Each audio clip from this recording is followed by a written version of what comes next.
Ngon cũng nhanh.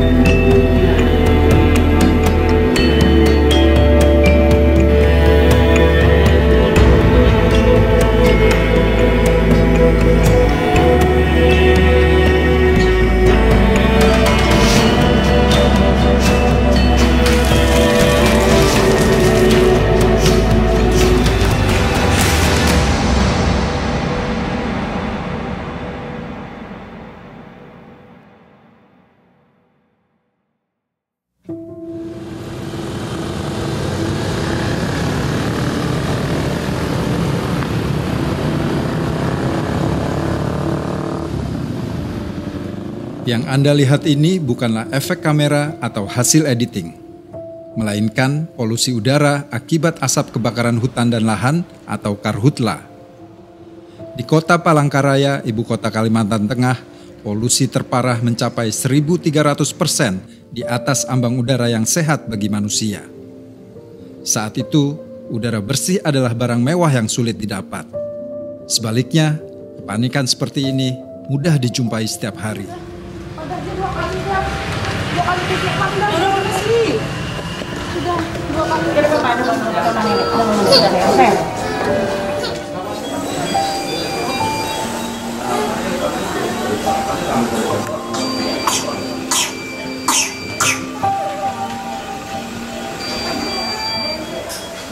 Karhutla tahun 2015 tak hanya terjadi di Kalimantan Tengah.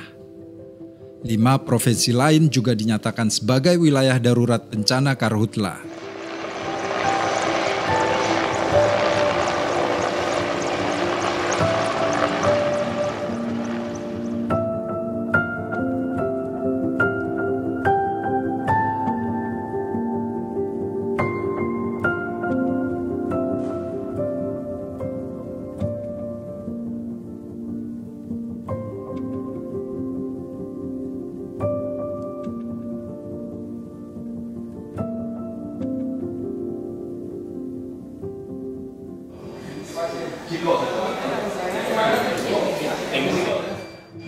Nah, sakit apa? Sakit apa? Ini nafas sesak, batuk. Berapa lama? Seminggu. Ini nampak apa? Nampak kabut asap ya? Hah? Ini nampak kabut asap ya? Iyalah. Kalau di desa itu obat kabutnya pekat. Iya. Jadi anaknya batuk. Terus apa lagi? Batuk muntah. Sri Eldawati, seorang warga desa Matangai Hulu, Kalimantan Tengah, menceritakan pengalamannya. Banyak warga kami yang kena penyakit ISPA. Di sini juga banyak yang kena penyakit paru-paru. Ya, dan itu banyak yang terjadi yang paru-paru sama yang dibilang orang sini bahayok itu banyak orang tua lanjut usia itu. Dan para anak-anak kebanyakan mereka ISPA-nya yang sudah dianggap akut gitu. Di tahun yang sama, saat kebakaran hutan terjadi, Dr. Agus Dwi Susanto, seorang ahli paru, melakukan riset dampak kebakaran hutan terhadap kesehatan warga di Pekanbaru, Riau. Riset dilakukan terhadap 89 responden yang terpapar asap karhutla.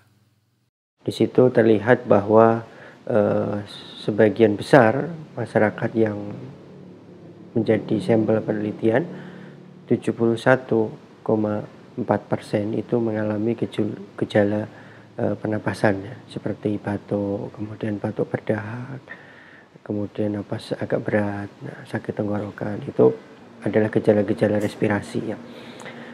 Di luar itu terdapat juga keluhan-keluhan non respirasi ya, seperti keluhan mata merah ya, kemudian keluhan pada kulit, keluhan mual atau saluran cerna. Ditemukan sekitar 84,7% pada sampel penelitian tersebut.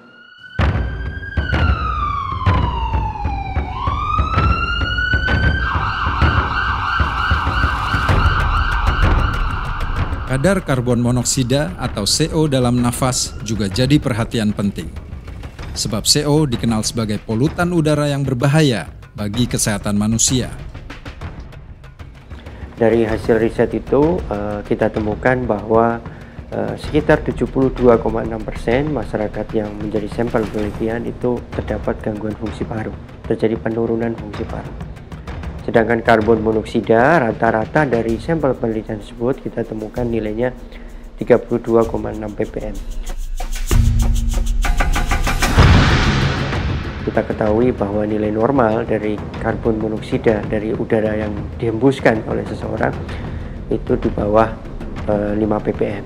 Dan ini nilainya cukup tinggi ya, 32,6 ppm.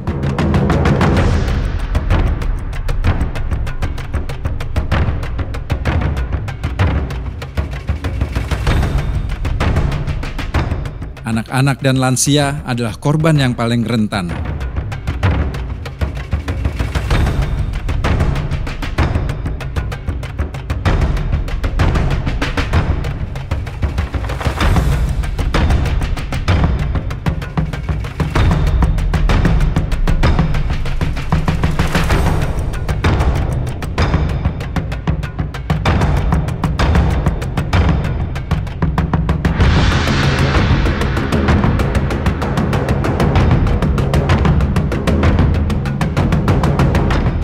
Selain kesehatan, pendidikan anak pun terkena dampaknya. 5 juta siswa kehilangan hak belajar akibat penutupan sekolah. Kegiatan ekonomi lumpuh. Bagi keluarga berpenghasilan rendah, kondisi ini membuat mereka makin menderita.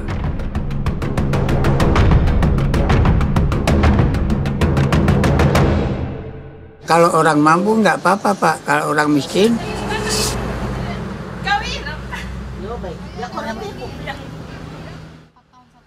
kami melihat selain pembukaan lahan XPLG itu juga sekarang ini kan banyak lahan-lahan untuk perkebunan sawit.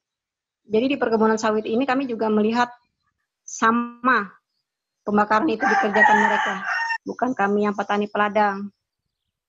Sangat rugi lah melihat keadaan seperti ini. Kenapa pemerintah tidak memberikan semacam peraturan yang tegas kepada mereka untuk tidak lagi membakar.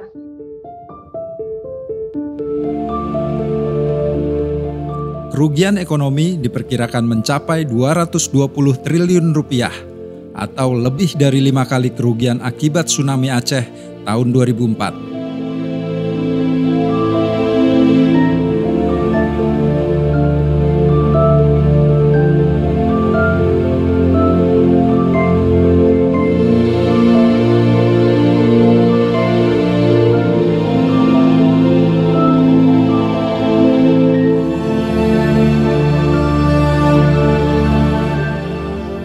Hanya dinilai lambat, pemerintah bahkan dinilai telah gagal menjamin hak hidup, hak kesehatan, serta hak atas lingkungan hidup yang baik dan sehat. Kenapa kok ini dari dulu terus terjadi gitu? Jadi ada pola. Polanya kalau ada orang mau nanam, mau mengganti dari hutan menjadi kelapa sawit, atau dari hutan menjadi sesuatu, perkebunan, tambang, dan sebagainya, untuk mempermurah biaya produksinya, ya dibakar. Lah, kenapa ini jadi lambat? Disitulah titik pangkalnya. Jadi kepentingan pemodal, kepentingan investasi, dan mungkin jaringan-jaringan yang lain yang membuat ini bukan lambat yang memang sengaja nggak ditangani. Lambat itu kan ditangani ada hambatan. Tapi kalau dibiarkan, kan namanya bukan ditangani. Berikut kita saksikan penanaman pohon varietas unggul benih pohon kelapa sawit oleh Bapak. Bencana lingkungan terus terjadi. Tapi atas nama pertumbuhan ekonomi dan investasi, korporasi besar mendapat prioritas. Padahal di lapangan, merekalah yang banyak menjadi pelaku kebakaran hutan dan lahan. Membuka hutan dengan cara membakar adalah salah satu bentuk kejahatan lingkungan hidup. Ironisnya, negara lebih banyak hadir sebagai pelindung bagi pelaku kejahatan lingkungan hidup. Jadi pemerintah kita ini memiliki cara pandang pembangunan ekonomi yang disebut trickle down ekonomi. Artinya adalah bahwa pelaku utama dari ekonomi itu adalah bisnis-bisnis skala besar yang bisa melakukan usaha ekonomi, terutama di sektor industri ekstraktif, yang kemudian ini diharapkan bisa menetes keuntungannya itu atau manfaatnya kepada kelompok-kelompok masyarakat lainnya.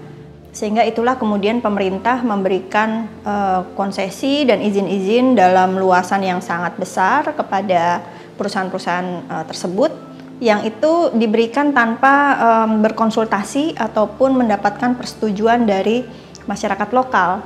Dan ini bukan hanya menimbulkan konflik, tetapi karena model ekonominya juga yang destruktif ya, dan mengeruk sebanyak-banyaknya sumber daya alam, itu juga mengakibatkan terjadinya kerusakan lingkungan, pencemaran, kehilangan hutan, kehilangan keanekaragaman hayati, dan lain-lain. Izin pelepasan kawasan hutan. Ini kita sederhanakan. Ini juga sama. Izin prinsip dulu 2 tahun, 4 tahun baru keluar izinnya. Nah, ini bisa kita singkat dalam 12 sampai 15 hari. 12 hari lah. Mengapa teman-teman ini perlu waktu? Karena inilah contoh bagaimana produk kebijakan negara memberikan keistimewaan bagi korporasi.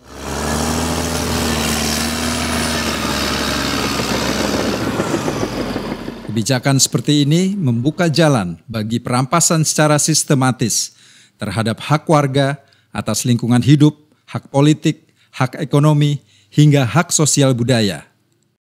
Selain kebijakan negara yang menguntungkan bagi korporasi, tak sedikit korporasi yang seolah memiliki impunitas atau kebal di hadapan hukum.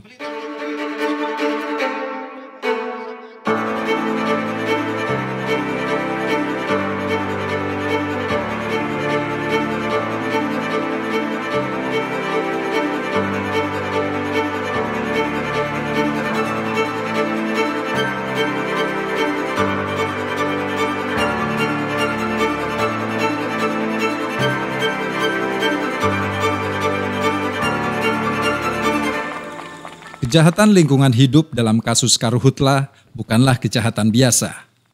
Kejahatan ini dapat dikategorikan sebagai kejahatan luar biasa atau extraordinary crime. Inilah yang dikenal sebagai sebutan ekosida.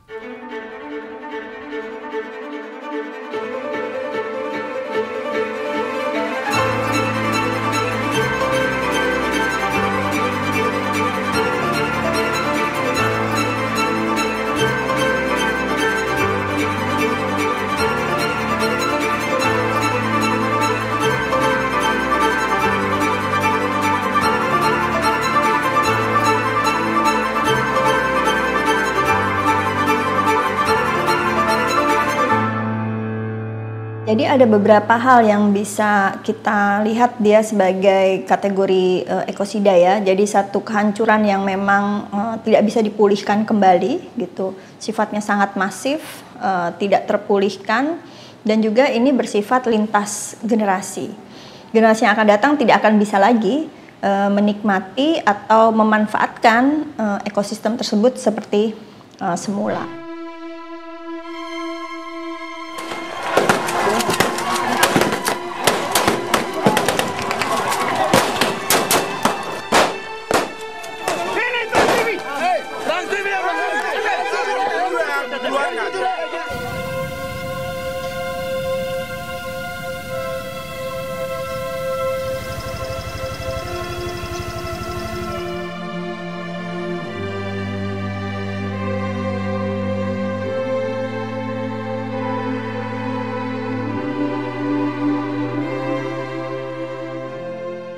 Kejahatan ekosida seperti kasus Karhutla menghasilkan kehancuran lingkungan yang ekstrim. Ini terjadi akibat akumulasi kerusakan lingkungan yang berulang atau terus-menerus dalam jangka waktu yang panjang. Karena itulah, pelaku kejahatan lingkungan tak boleh lagi memiliki impunitas. Diperlukan aturan hukum yang memastikan bahwa kejahatan lingkungan adalah bentuk kejahatan ekosida. Sebab penghancuran lingkungan hidup terbukti tak dapat diselesaikan hanya dengan mengandalkan penegakan hukum lingkungan yang biasa. Hanya ngomong kasus lingkungan, ya kan? Kasus lingkungan misalnya, pabrik kecil, pabrik kecap, pabrik yang kecil-kecil di tengah masyarakat yang mungkin itu home industri juga ngerusak lingkungan. Gitu. Kalau dia buangnya sembarangan di selokan di sungai juga itu merusak lingkungan. Tapi kenapa kok ini harus ada kategori ekosida yang digagas oleh teman-teman Walhi misalnya, atau teman-teman yang bergerak di lingkungan menjadi sesuatu kejahatan yang punya fokus.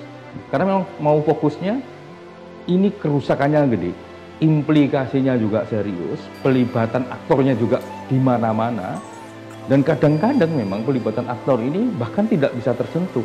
Makanya harus jadi concern dia menjadi satu kerangka hukum sendiri.